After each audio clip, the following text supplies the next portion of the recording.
অবশেষে মাঠে নামছে বর্তমান বিশ্ব চ্যাম্পিয়ন আর্জেন্টিনা। কলম্বিয়ার বিপক্ষে পরাজয়ের ধাক্কা সামলে এবার মেসিকে নিয়ে শক্তিশালী স্কোয়াড সাজাবেন কোচ লিওনেল স্কালোনি, যেখানে মেসি ছাড়াও থাকবেন গার্নাচো, হুলিয়ান আলভারেজ আর দিবালাদের মতো তারকারা। পাশাপাশি দলটার আক্রমণ ভাগ থেকে রক্ষণ ভাগ সব পজিশনে আসতে পারে একাধিক পরিবর্তন।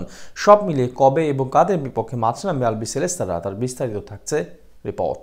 কাতার বিশ্বকাপ জয়ের পর 2026 বিশ্বকাপ নিশ্চিত মিশনে সেরা অবস্থানে আর্জেন্টিনা।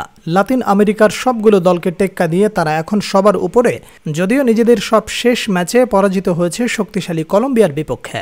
তাই এবার যে কোনো মূল্যে ঘুরে দাঁড়ানোর চেষ্টা করবেন কোচ লিওনেল স্কালোনি। সেই সংকল্পকে সাথে নিয়ে আবারও মাঠে নামছে আর্জেন্টিনা, যেখানে দীর্ঘ 3 মাস পর মাঠে নামতে দেখা যাবে অধিনায়ক লিওনেল মেসিকে। আগামী ফুটবল বিশ্বকাপের আসর বসবে যুক্তরাষ্ট্র, কানাডা ও মেক্সিকোর মাটিতে যৌথভাবে, যেটিকে সামনে রেখে দলগুলো নিজ নিজ মহাদেশে বাছাই পর্ব খেলছে। এরই মধ্যে ল্যাটিন আমেরিকা অঞ্চলে বিশ্বকাপ কোয়ালিফায়ারে পয়েন্ট টেবিল বেশ জমে উঠেছে। একদিকে আর্জেন্টিনা যেমন শীর্ষে, তেমনি বাদ পড়ার সংখ্যায় আছে চিরপ্রতিদ্বন্দ্বী ব্রাজিল, যেখান থেকে দলগুলোর জন্য এখন প্রতিটা ম্যাচই বেশ গুরুত্বপূর্ণ। সেদিক থেকে অবশ্য সতর্ক অবস্থানে আছে বর্তমান বিশ্ব চ্যাম্পিয়নরা। এদিকে শেষ ম্যাচে কলম্বিয়ার বিপক্ষে হারায় পরবর্তী ম্যাচে ঘুরে দাঁড়ানোটাই এখন বড় চ্যালেঞ্জ আর্জেন্টিনার জন্য। যদিও এই ম্যাচ দিয়ে দীর্ঘ 3 মাস পর প্রত্যাবর্তন করবেন লিওনেল মেসি। সবশেষ কোপা আমেরিকার ফাইনালে পায়ের ইনজুরিতে পড়েছিলেন তিনি, এরপর আর জাতীয় দলে ফেরেননি।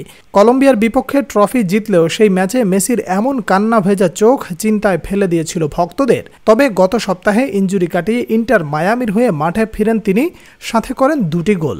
তাই আকাশী নীল জার্সিধারীদের প্রত্যাশা জাতীয় দলের হয়ে এমন একটা প্রত্যাবর্তন করবেন LM10। বিশ্বকাপ বাছাই পর্বে আলবিসেলেস্তাদের পরবর্তী ম্যাচ দুটি হল ভেনেজুয়েলা ও বলিভিয়ার বিপক্ষে। আগামী 10ই অক্টোবর স্তাদিও মনুমেন্টালে অ্যাওয়ে ম্যাচে ভেনেজুয়েলার মুখোমুখি হবে লিওনেল মেসির দল। এরপর 16ই অক্টোবর ভোর 6টায় বলিভিয়াকে আতিথ্য দেবে বর্তমান বিশ্ব চ্যাম্পিয়নরা। আর 2টি ম্যাচকে সামনে রেখে মেসির পাশাপাশি বেশ কিছু তারকা ফুটবলারও থাকবেন স্কোয়াডে।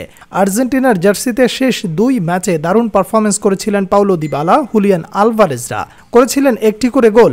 এছাড়া রক্ষণে লিসান্দ্রো মার্টিনেজ, ক্রিস্টিয়ান রোমেরোরা আছেন দুর্দান্ত ছন্দে। তাই এবার শিডিউলে 2টি ম্যাচেই দেখা যাবে তাদেরকে। অর্থাৎ কোচ লিওনেল স্কালোনি ভেনেজুয়েলা ও বলিভিয়ার জন্য নিজেদের সেরা স্কোয়াডটাই ঘোষণা করবেন। দক্ষিণ আমেরিকা অঞ্চলে বাছাই পর্বে এখন পর্যন্ত 8 ম্যাচে 18 পয়েন্ট নিয়ে শীর্ষে আছে আর্জেন্টিনা। কলম্বিয়া 16 ও উরুগুয়ে 15 পয়েন্ট নিয়ে যথাক্রমে আছে দ্বিতীয় এবং তৃতীয় স্থানে। 4-এ থাকা ইকুয়েডরের পয়েন্ট 11, নেইমার ভিনিদের ব্রাজিল 10 পয়েন্ট নিয়ে আছে 5ম স্থানে। সমান পয়েন্ট পেলেও গোল পার্থক্যে পিছিয়ে থাকা 6ষ্ঠ স্থানে ভেনেজুয়েলা। প্যারাগুয়ে ও বলিভিয়ার পয়েন্ট 9 করে হলেও গোল পার্থক্যে 7ম ও 8ম স্থানে আছে 2টি দল।